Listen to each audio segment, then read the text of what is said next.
faut que je te parle. Je sais pas si t'as remarqué. Si, t'as remarqué. Si tu as pas d'arrivée, t'as remarqué. J'articule très mal. Ça fait que la qualité de mes vidéos baisse et ce que je propose baisse aussi. Et c'est pas agréable à l'oreille. Donc j'ai décidé de plus faire de vidéos jusqu'à que j'articule bien pendant la vidéo. Ça m'arrivait de refaire 10 ou 15 fois une vidéo. Ben là, s'il faut faire plus, je ferai plus. Parce que sinon, je trouve que la qualité de la vidéo, elle baisse. Et que je suis pas content de ce que je rends. Par exemple, là, j'avais sorti une vidéo sur Gold. Pour ceux qui l'ont vu, ils l'ont vu. Mais je l'ai retiré parce que j'articulais tellement mal qu'on comprenait rien à ce que je disais. Donc j'ai travaillé beaucoup sur cette vidéo, quelques heures. Et je l'aimais beaucoup même aussi. Ça me montrait un peu à quel point j'aimais certains films et le côté du cinéma que j'aime. Parce que là, quand j'ai fait des critiques, tu m'as jamais vu crier de joie. Et ben là, si c'était le cas, le film, il m'a vraiment beaucoup touché. Donc va le voir. On était 5 dans la salle, il y avait pratiquement personne. Et le film est vraiment bon, pour moi. Ça m'a touché au plus profond de mon cœur. Alors tu te demandes peut-être pourquoi je l'ai enlevé. Ben je l'ai enlevé justement parce que j'articulais pas assez bien. Et je trouvais que ça faisait un peu comme si la qualité des vidéos elle était sur une pente, une mauvaise pente. Au début, je faisais beaucoup d'efforts sur ça. Et au bout d'un moment, les gens ils ont commencé à me dire ouais, ça va, l'articulation, tout ça, tout ça. Et du coup, je me suis un peu conforté dans ça. Et quand je faisais une vidéo, j'y pensais plus forcément. Donc c'est totalement de ma faute. Et je vais corriger ça. Après, je sais pas si tu te souviens. Non, j'étais censé t'en souvenir, j'ai fait 9 vidéos. Faut que j'arrête de faire ça. Parce que les gens n'aiment pas. Mais c'est naturel.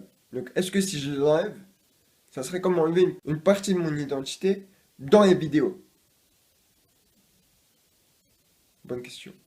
Donc, je sais pas si tu t'en souviens, mais j'avais fait un format 0 to 1.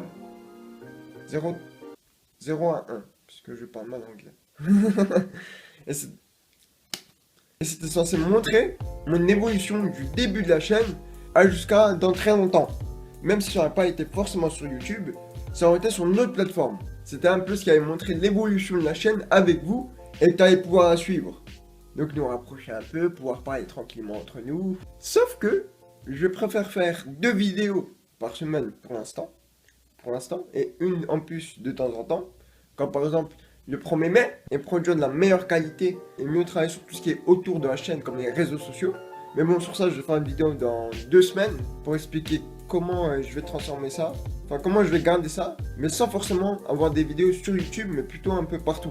Comme ça me permettra de m'étendre sur les autres réseaux sociaux et pas forcément que sur YouTube et avoir du contenu de qualité. Je pense que tu as capté que j'avais rien préparé à cette vidéo, mais je voulais la faire pour pouvoir m'exprimer sur ça. Et du coup, si par exemple le lundi à 18 h je sors pas forcément des vidéos habituelles ou des critiques et que ça prend un peu plus de temps, et du coup ça me permet peut-être moins de monter. Par exemple, quand il y a un film qui sort mercredi, je vais directement faire une vidéo dessus et attirer les gens vers moi, ben, je préfère faire une vidéo dans un peu plus longtemps, mais de meilleure qualité. Je vais pas demander de t'abonner ou quoi, parce que c'est pas une vidéo pour ça. C'est juste une vidéo comme ça. J'avais dit que j'allais arrêter de rigoler comme ça. Du coup, je te dis juste à la prochaine, normalement lundi. Si tu te demandes encore pourquoi j'ai fait ça, c'est parce que je fais partie des personnes qui veulent toujours s'améliorer. En plus, je suis au début. Donc, je suis obligé à chaque vidéo de toujours vouloir faire un meilleur contenu pour pouvoir me démarquer et rester un minimum dans l'esprit des gens. J'ai un peu l'état d'esprit de la personne qui veut toujours faire mieux sans jamais arrêter. Et en plus, il commence à y avoir une ou deux personnes, enfin, du moins une personne en particulier. Ça me fait bizarre de dire ça. Non, pas la peine. Qui commence à me suivre vraiment et ça sent que c'est le genre de personnes qui sont là au début et qui vont te suivre jusqu'à ta mort.